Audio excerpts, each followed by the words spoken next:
ask you what you think the deadliest park in America is, what first comes to mind? Many of you, especially in the desert Southwest, might think right off the bat, it must be the Grand Canyon. After all, we seem to constantly hear reports of visitors who are trying to get the perfect selfie, or perhaps just not paying strict enough attention, only to slip and fall and meet a tragic fate. This was nearly the outcome for a young man who recently fell off the Bright Angel Trail pictured here.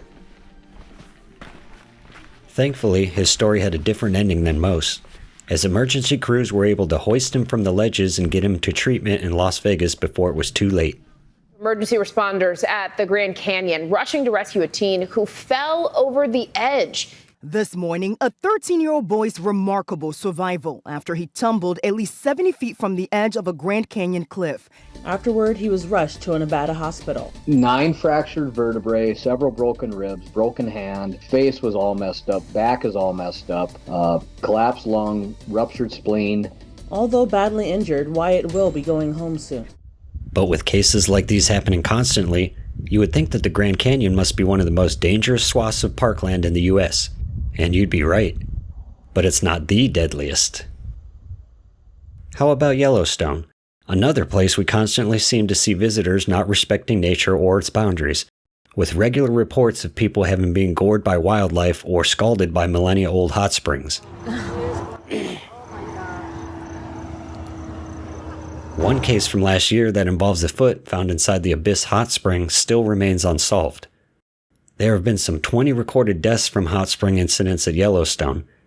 However, the deadliest park has claimed much more. So how about Death Valley, which again tragically took the life of a hiker in the extreme heat of summer this year? After all, it has death in the name of the park, right? Nope, not it. The deadliest site listed under National Park Service management is none other than Lake Mead National Recreation Area in Nevada. This may come as quite a shock to some of you park goers, especially after the list we just went through. So let's find out why. Now, many of you who have been around the channel for a bit remember we covered everything that surfaced last year with water levels at their lowest, like the infamous barrel or the floating torso. Historically, Lake Mead has always been a deadly place in more ways than one. And though the days of prolific crime families running Las Vegas are over, or at least out of sight, Lake Mead's deadliness is not. In fact, it only seems to be increasing, as we can see from this 8 News Now report. Lake Mead National Recreation Area has been identified as the deadliest national park site in America, and recent trends suggest that's not changing anytime soon. National park visitation numbers show 5.58 million people went to Lake Mead last year, the 9th most visits nationwide. But Lake Mead reported far more deaths from 2014 through 2021 than any other site managed by the National Park Service. A total of 145 deaths, including 47 drownings, have occurred at Lake Mead, with Grand Canyon National Park reporting the second most at 97 deaths. Just this year, 6 deaths occurred over Father's Day weekend, as we previously covered in the July update. 3 people died in a multiple car crash, 2 people drowned, and 1 person succumbed to mental health issues. Last weekend, which would be the first week of August, a Henderson man drowned, raising the count so far in 2023 to 19 deaths. And we're going to pause right here because before I could even get this report finished, we had yet another fatal incident over the weekend that adds to these numbers. On Saturday evening around 7:30, 2 adults were killed in a boating crash near Colville Bay after being struck by a second boat. 48-year-old Terry Ferris and his fiancée were tragically killed in the crash when a second larger boat operated by a 57-year-old male struck them. She says the couple was wrapping up their Saturday on the water when another boat crashed into them. They were headed home to their girls. According to the Nevada Department of Wildlife, the driver of the second boat was arrested for operating under the influence. One careless act can change 100 people's lives, and that's exactly what it's doing right now. The family is dealing with anger and sadness, but also fond memories of summers out on the lake. My love for the lake, is mostly it came from my Uncle Terry. I literally just talked to him and told him we couldn't go out this weekend. The operator of the second boat was arrested on scene under suspicion of DUI. This tragic and completely avoidable accident brings the count to 21 this year, already matching the 21 deaths recorded last year, which earned Lake Mead the deadliest park title, but with over 4 months still left in this year. These unfortunate incidents suggest Lake Mead will once again carry the deadliest park title into next year also.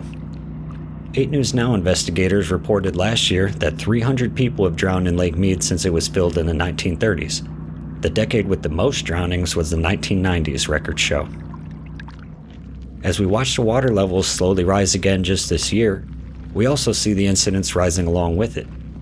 There definitely seems to be some correlation between the water levels at Lake Mead and the number of fatalities. In our very first Lake Mead update, I warned visitors that conditions can turn on an instant, and the high desert winds can transform this reservoir into what looks more like a raging sea. But with only around 1/3 of the incidents stemming from drowning, we can't simply explain it all away with careless boating. Let's pull up a graphic here showing the top causes of death at U.S. park sites. You can see drowning is right up there in the top 5, across all parks. Same with vehicle crashes, which is another big one at Lake Mead. But taking the number 1 spot is undetermined, which we recorded another one of this year at Lake Mead. I know some of you will find the stat interesting, and there are many theories we won't go into here. Is this a case of more residents and travelers coming to Las Vegas and visiting the lake? Or an indication of less responsibility and respect for the outdoors in general? Let us know what you think about these trends in the comments below. And while these increasing numbers might be disturbing, Lake Mead is not at the top of the list when looking at mortality rates alone. With 5 to 7 million visitors to Lake Mead each year in recent years, the actual percentage of deaths is quite small.